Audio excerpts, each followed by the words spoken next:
Mauricio Villamar.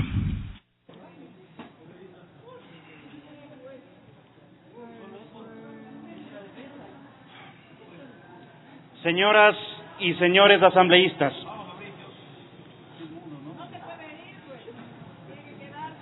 hubiera preferido que tengamos el día de hoy una comparecencia respetuosa, un análisis de lo que se había hecho en los últimos 4 años, en última instancia, aunque sea la aburrida defensa que presentó en la Comisión de Fiscalización de la Asamblea, pero no este ataque aleve a los representantes del pueblo ecuatoriano. Durante 4 años el señor Carlos Ochoa ha escrito con sus actos y omisiones una de las más vergonzosas páginas en la historia de la libertad de expresión de este país. Medios sancionados a su discreción, leyes reformadas bajo su criterio, ciudadanos dejados en la indefensión, voces amenazadas, un país obligado a callar por el temor a la represalia. Esa es la página que el señor Ochoa escribió a su paso al frente de la Superintendencia de Información y Comunicación. Violaciones y faltas para las cuales no basta su renuncia o destitución. El señor Ochoa escribió una página que no basta con voltear.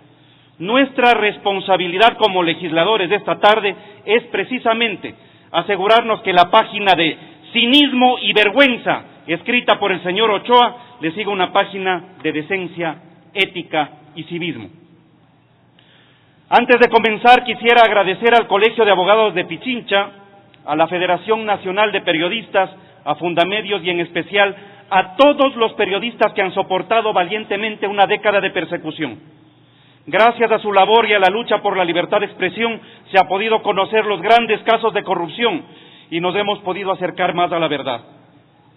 Por ustedes y por los ciudadanos que exigen el respeto irrestricto a la libertad de expresión es que estamos aquí fiscalizando la labor de la Superintendencia de Información y Comunicación, que flagrantemente olvidó que su compromiso era con los ciudadanos, no con el poder. Todo poder en democracia es restringido, tiene límites, ninguno es absoluto. El clásico modelo de pesos y contrapesos garantiza este principio y en ese modelo los parlamentos, que son la representación institucionalizada del pueblo, tienen la potestad de controlar a ese poder limitado y lo hacen mediante la potestad fiscalizadora, la que hoy nos convoca.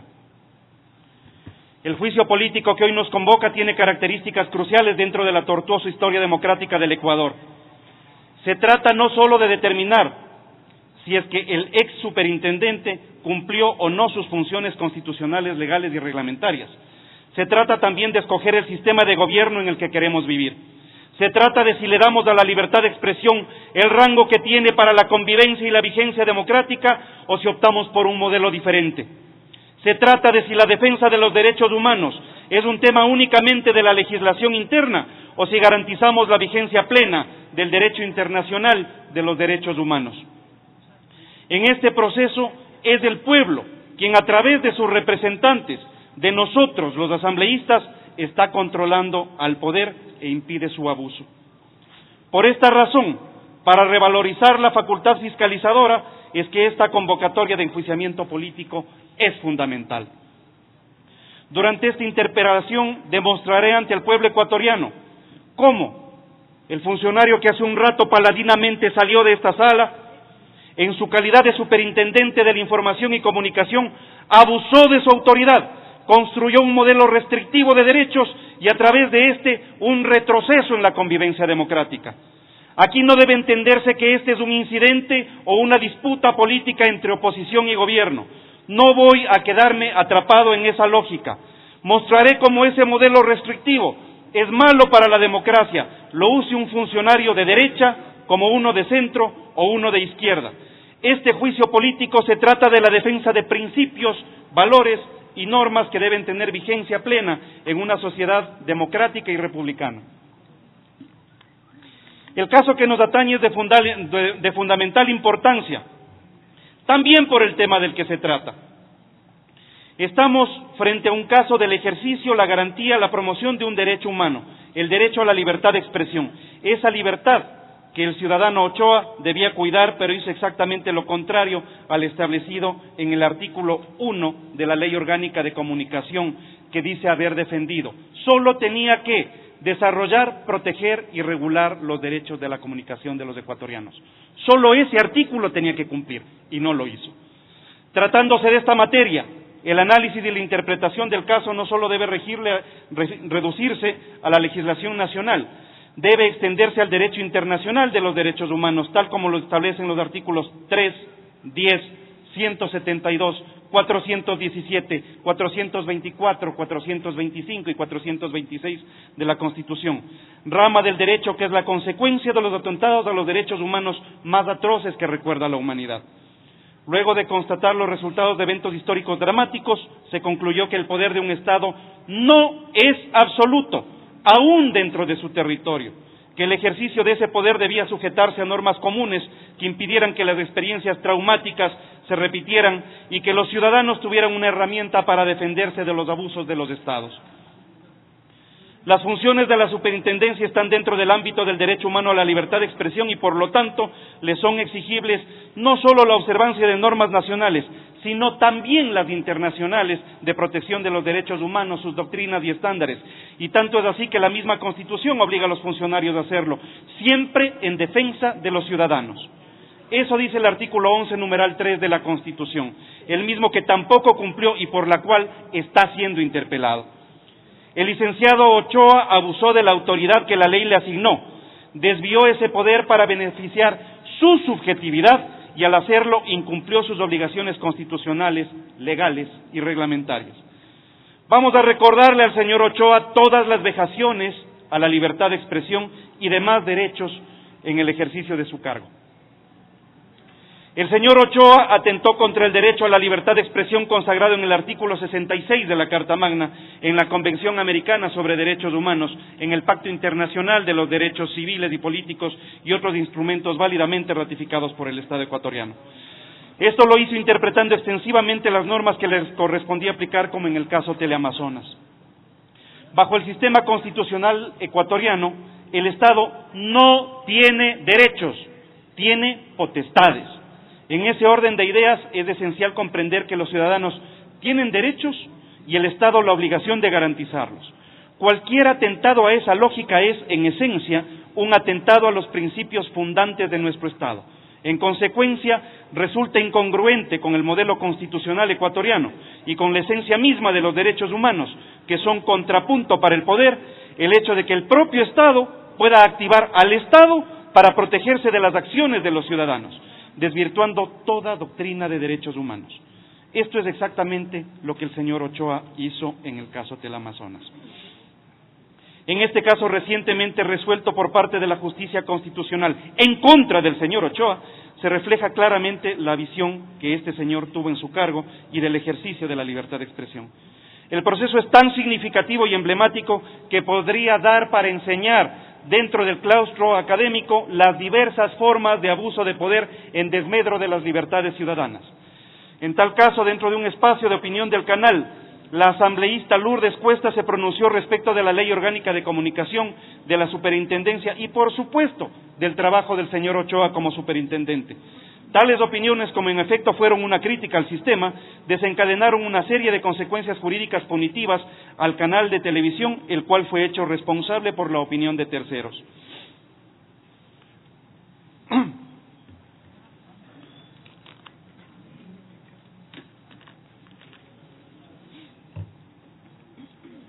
Por cuanto supuestamente estas opiniones afectaban a la honra de la superintendencia e inclusive al del mismo señor Ochoa como principal personero de la institución.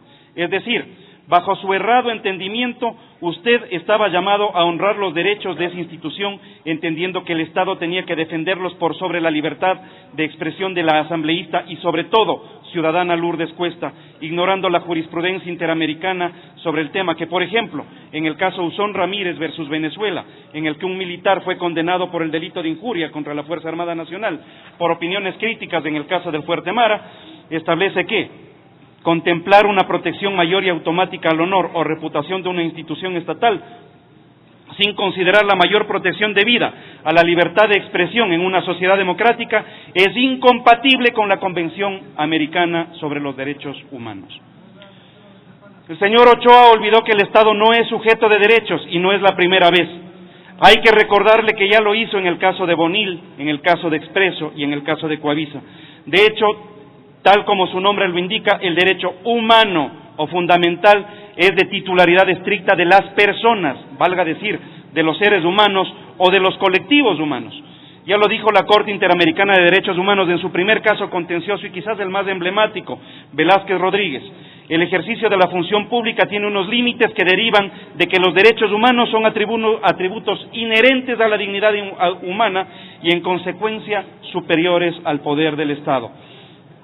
Este es el concepto que Ochoa no supo, o si supo, no lo aplicó, o peor todavía, si supo o no lo aplicó, es evidente que no lo entendió.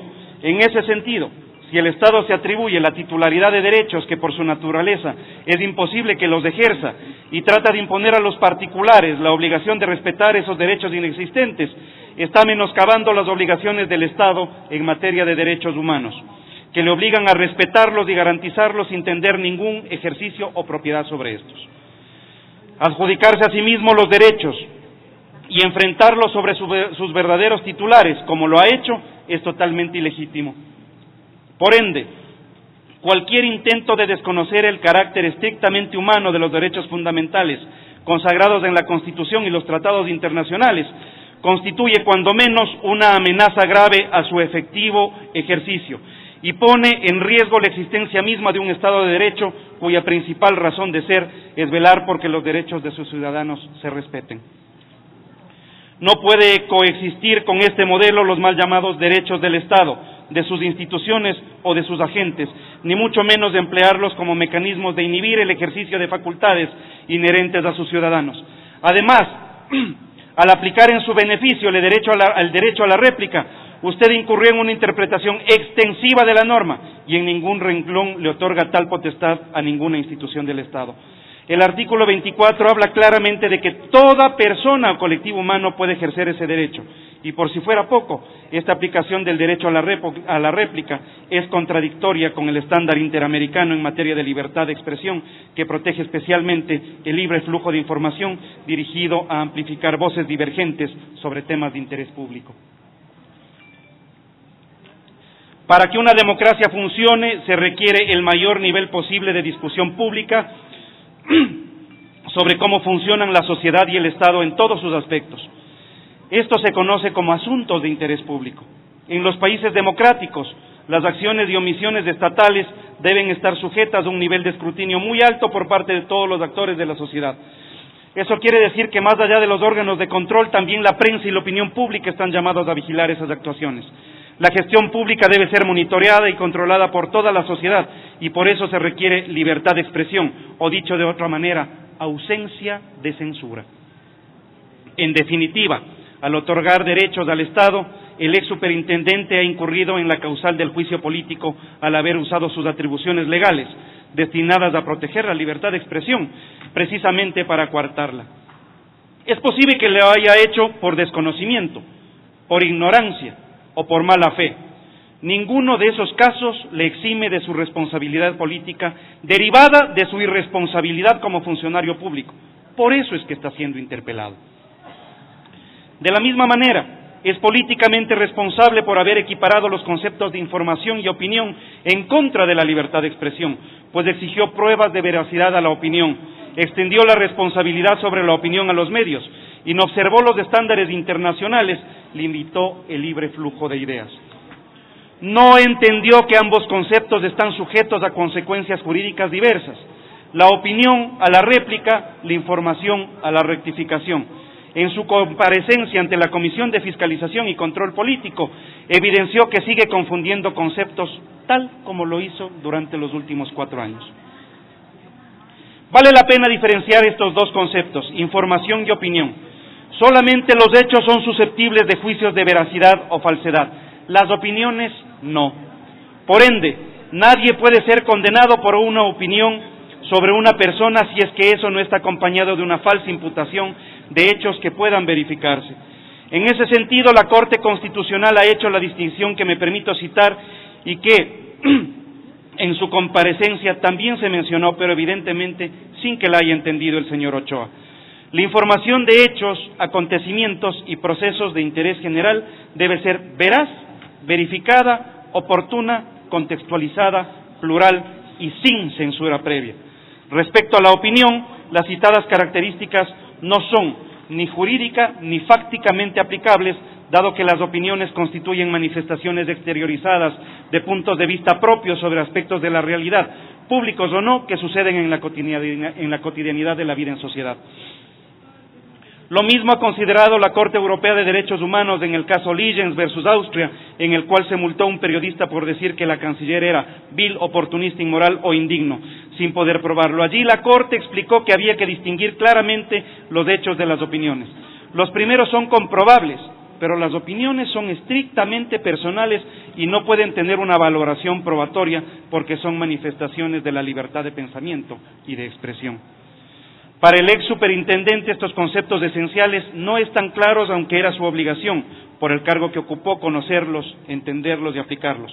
Por eso está siendo interpelado.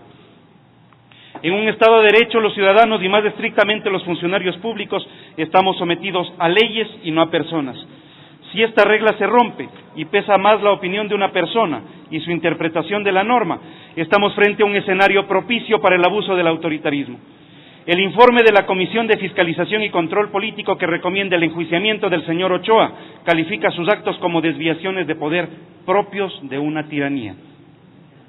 En este caso, el señor Ochoa como autoridad fue más allá de sus funciones e instauró un modelo en el que tenía la potestad de interpretar la norma de acuerdo a su subjetividad. Sometió de este modo a la ciudadanía a su opinión. Y en ese escenario, ¿cómo se defiende el ciudadano de este poder? No opinando, evitando a las opiniones críticas, ocultando las versiones incómodas al poder, es decir, generando un escenario de autocensura e inhibición en los medios de comunicación. Para muestra un botón.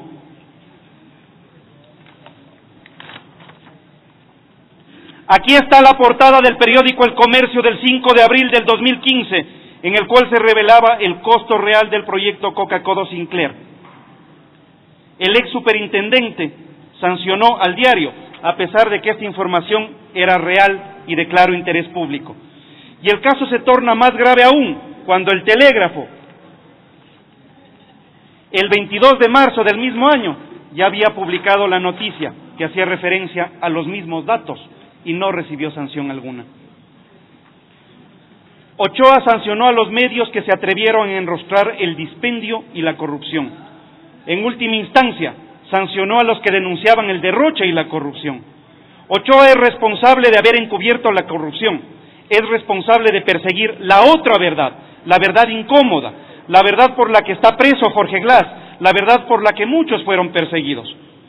Ochoa está siendo interpelado por ser una pieza más en la estructura de la impunidad, por eso está siendo censurado. El ex superintendente convirtió su accionar en una caja de Pandora, donde dependiendo de la amistad con el régimen, salían alternativamente resoluciones perniciosas o inofensivas. Su accionar unas veces condescendiente con actores políticos de su agrado y otras veces sancionador y punitivo con quienes no eran de su agrado, vulneraron el derecho a la seguridad jurídica. La imprevisibilidad respecto de su accionar ha dejado a la ciudadanía en un estado de completa incertidumbre respecto de cómo se procederá, quién procesará, qué se aceptará, para quién y en qué contexto. El derecho a la seguridad jurídica se encuentra previsto en el artículo 82 de la Constitución, que dispone: el derecho a la seguridad jurídica se fundamenta en el respeto a la Constitución y en la existencia de normas previas, claras, públicas y aplicadas por las autoridades competentes. Existe una premisa esencial de que esta garantía se asienta en la confianza ciudadana respecto del accionar del poder público.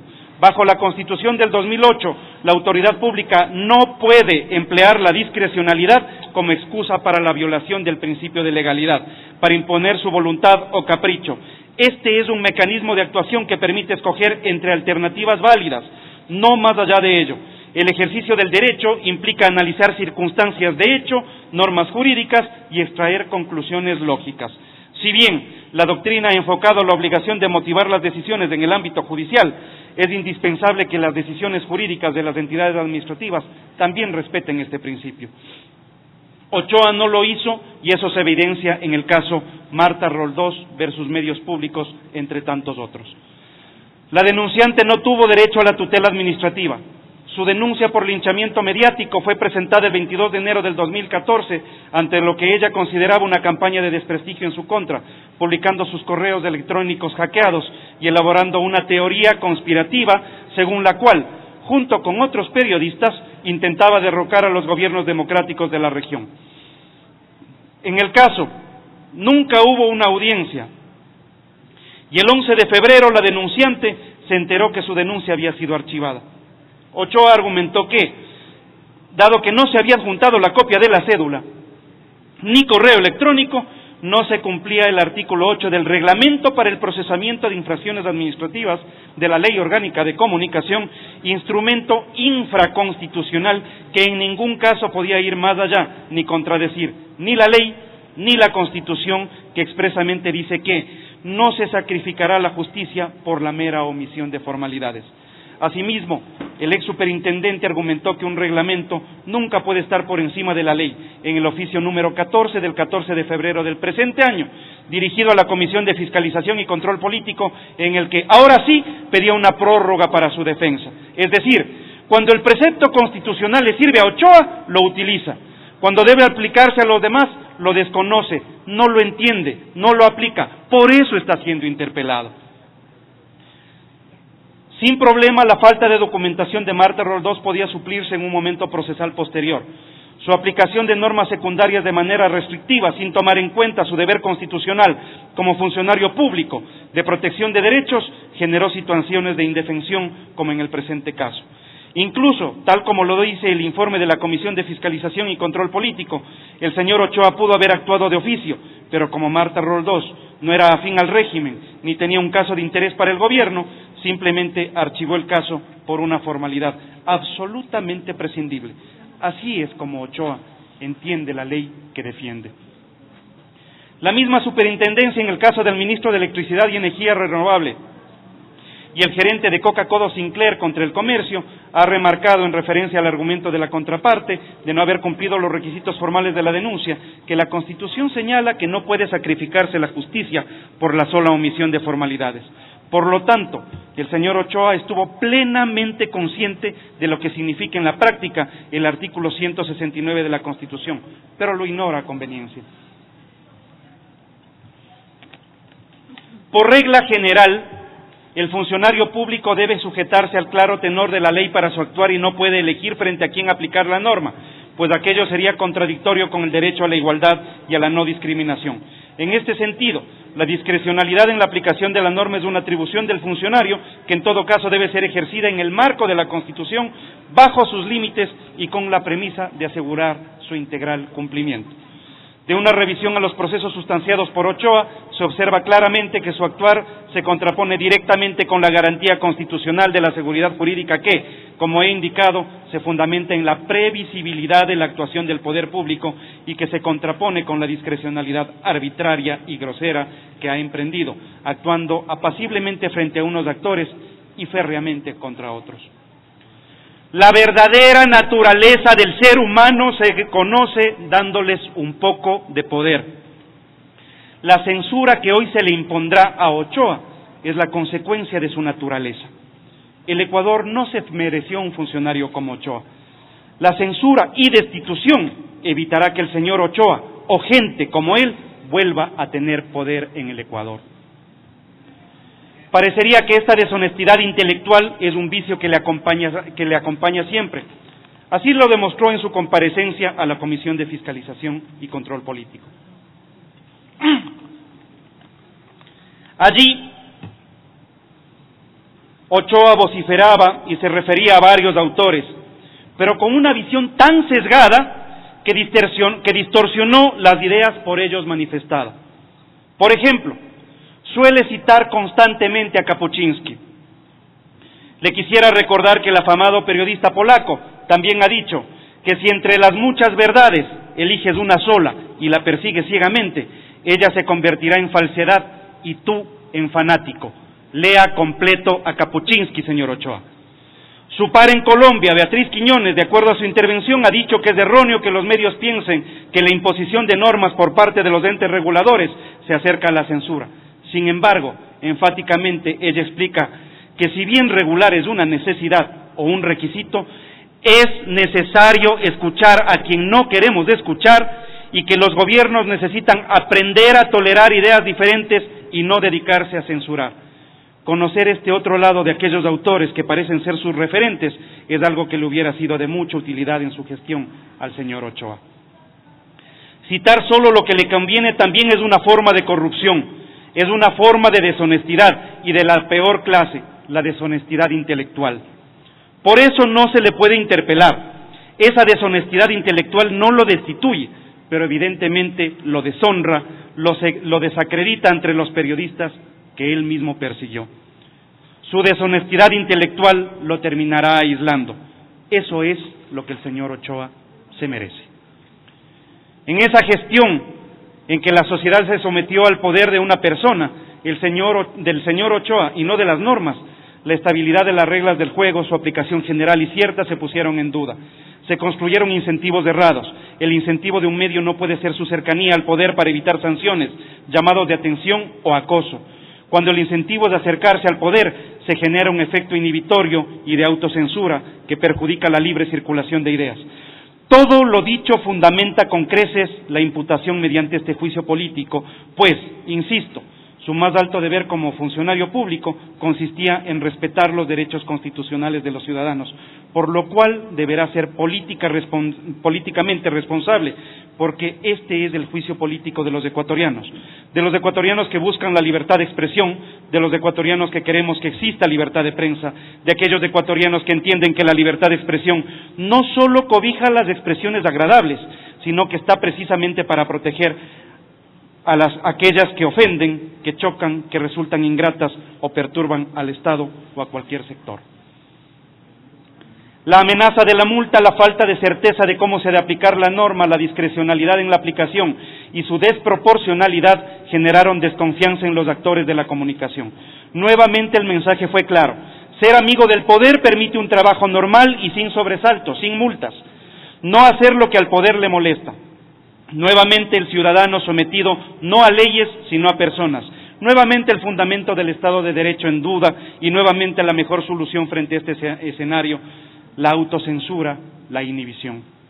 Como si esto fuera poco, esa superintendencia se usó a sí misma para reclamar en contra de medios por opiniones a las que buscó someter a pruebas de verdad, emitidas por un tercero que fue invitado a un programa de opinión. Es decir, en un solo caso, en el de Teleamazonas, vemos condensado todo el modelo que el señor Ochoa estructuró y que, como queda demostrado, genera restricción de derechos. En este caso, el superintendente incorporó en la acción la defensa de su honra, a su criterio vulnerada en el espacio de opinión, es decir, el superintendente activó a la institución que dirige para defender un derecho personalísimo, su honra. Usó a la institución para defender sus propios intereses e incumplió flagrantemente la orden que le da la Constitución: abstenerse de resolver en los casos en que entren en juego sus propios intereses, artículo 232 de la Constitución. Ochoa se permitió insinuar que mi colega asambleísta Cuesta debería leer la ley, cuando él evidentemente no leyó la Constitución, especialmente la parte que le prohíbe intervenir en casos en que un funcionario público tenga intereses. Ahí no leyó, no entendió, no digirió el texto constitucional. Su aberrante entendimiento de lo que puede o no debe hacer un funcionario le lleva a la censura. El señor Ochoa deshonró el periodismo y el servicio público. El señor Ochoa falló en un caso en el que estaba en discusión su derecho personalísimo a la honra. Estaba en condiciones de fallar en un caso en el que él ya había, al activar el proceso, manifestado su opinión. ¿No vulnera eso la presunción de inocencia? Evidentemente que sí.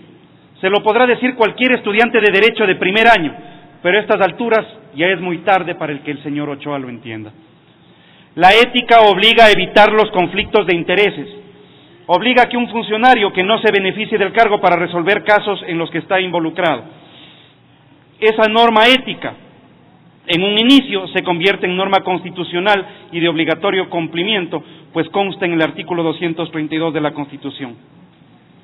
El superintendente, quizás creyendo que su circunstancial poder no estaba sujeto a control, incumplió la norma, se benefició de su propio fallo y vulneró un principio elemental de ética. Sin embargo, fue más allá. Su actuar fue más descarado, no solo incumplió normas, sino que las fabricó. La superintendencia gastó más de $80,000 en imprimir 300,000 leyes de bolsillo en las que existe un error. Públicamente Ochoa manifestó, comillas, esta ley de bolsillo lo único que hizo fue generar un arreglo. En vez de ser el artículo 102, se puso lo que obviamente constaba, que era el espíritu de la ley, y a lo que se refería, que era el artículo 103, cierro comillas. Más tarde cambió su versión y dijo que había sido un error de transcripción, probablemente después que sus asesores le dijeran que había confesado ante los medios el haberse arrogado funciones que no le competían, funciones exclusivas de ustedes, colegas legisladores. Pero más allá de esa omnipotencia que sentía que tenía, que le llevó tan lejos, hasta para creerse capaz de legislar, su actuación tuvo dos efectos prácticos completamente ilegales que hoy le generan la responsabilidad política. El primer efecto es que con esa libertad auto-otorgada de interpretar lo que quiso el legislador, al menos 10 medios fueron sancionados en uso del texto alterado. Todos esos medios fueron sancionados por no tener representación de al menos un porcentaje determinado de contenidos musicales producidos, ejecutados y compuestos en el Ecuador. Sin embargo, la ley oficial vigente no trataba sobre la obligación contenida en el artículo 103, sino que tan solo en la disposición transitoria sexta se mencionaba al artículo 102. Por más inverosímil que la situación pueda parecer, es evidente que al hacer cumplir una ley que fue modificada por el mismo superintendente, atribuyéndose la calidad de legislador, violentó el deber de cumplir la ley, la única que existe, la publicada en el registro oficial, la hecha por esta Asamblea Nacional.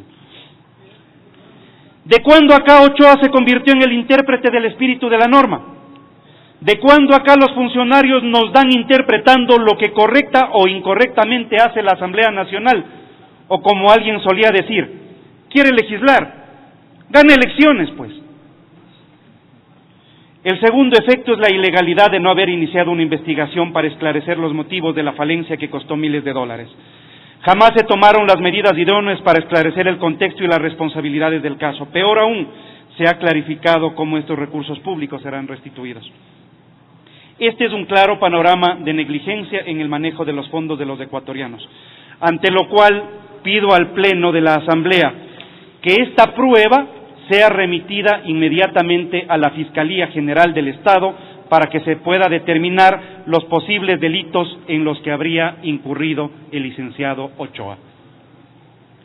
El señor Ochoa no solo enfrenta por su prepotencia la justicia política, también enfrentará la justicia ordinaria por el presunto cometimiento de delitos comunes. A eso le llevó su prepotencia, destitución confirmada, censura evidente y probablemente prisión. Ese es el destino que el señor Ochoa se labró por prepotente. Al incumplir normas de todo rango, abusó de su autoridad, desvió el poder para satisfacer sus intereses particulares, creó un artículo y aplicó esa norma inexistente y fue negligente con el uso de los recursos públicos. Frente a todo esto, y para concluir, la pregunta esencial es, ¿qué consecuencias trae el escenario que el señor Ochoa diseñó? La respuesta indiscutible es la autocensura. Si un medio debe cuidar no solo lo que dicen sus colaboradores y empleados, sino también lo que opinen los invitados a los espacios de opinión, e incluso lo que puedan afirmar terceras personas a través de sus remitidos, ¿cuál sería la manera más eficaz de prevenir esas sanciones? Obligar a los trabajadores a evitar temas, personas o casos. Respecto de los invitados, escogerlos bien, no invitar a aquellos que pueden ser incómodos. Respecto de los remitidos, analizar el contenido de los mismos, evitar los remitidos que puedan generar controversia. El resultado de todo este sistema, solo un segmento de las opiniones pueden circular con libertad. Las otras son silenciadas, postergadas, anuladas. En el mediano plazo, el efecto de este modelo resulta inevitablemente en un retroceso democrático. Colegas asambleístas, fuimos elegidos por ciudadanos que vieron en nosotros la convicción o la esperanza de que lucharíamos por sus derechos. También fuimos elegidos por muchos que hoy sienten que pueden recuperar la fuerza de su voz, y esa confianza que han depositado en nosotros no es un encargo menor. Quienes estamos aquí hoy lo estamos porque defendemos disímiles alineamientos ideológicos, diferentes formas de entender las relaciones internacionales o el desarrollo económico, pero todos coincidimos en las nociones de derechos humanos, libertad o democracia. Para los socialdemócratas representados en esta asamblea, no será ajeno el criterio de Willy Brandt, que decía que el poder puede volver cínico al funcionario. Por eso, tengo la certeza de que los socialdemócratas votarán en contra del cinismo. El señor Ochoa será sancionado por los socialdemócratas. Los nacionalistas ecuatorianos recordarán a Eloy Alfaro, que decía: el debate de los asuntos públicos debería ser desinhibido, robusto, ampliamente abierto, y debería incluir ataques vehementes, cáusticos y algunas veces desagradablemente agudos sobre los funcionarios públicos y el gobierno. El señor Ochoa será censurado por los que respetan el legado intelectual de Alfaro. Los humanistas estaremos de acuerdo en que el poder de censura está en la gente sobre el gobierno y no en el gobierno sobre la gente. El señor Ochoa será censurado por los humanistas en esta asamblea. Pero sobre todo será censurado por los ecuatorianos, por cada periodista que sufrió su aleve paso por el poder, un poder ajeno que lo utilizó no como un obrero de la comunicación, sino como un peón en la ingrata tarea de perseguir, de multar y de sancionar. Después del día de hoy, el señor Ochoa no podrá volver a ver a la cara a los ciudadanos de bien, a los cuales amedrentó por pensar diferente. El señor Ochoa ha estado tan equivocado que no llega a entender que esta asamblea lo censure, según él, por cumplir la ley de comunicación. Esta asamblea le censura por violar derechos humanos, por prepotente, por arbitrario. Es por eso que va a ser censurado. Esta asamblea lo censura para que nunca más un mal funcionario se crea prevalido de la verdad absoluta. Hoy esta asamblea recupera la facultad de fiscalización al tiempo de recuperar la libertad de expresión para todos los ecuatorianos. El señor Ochoa nunca más volverá a avergonzar a la República. Señores asambleístas.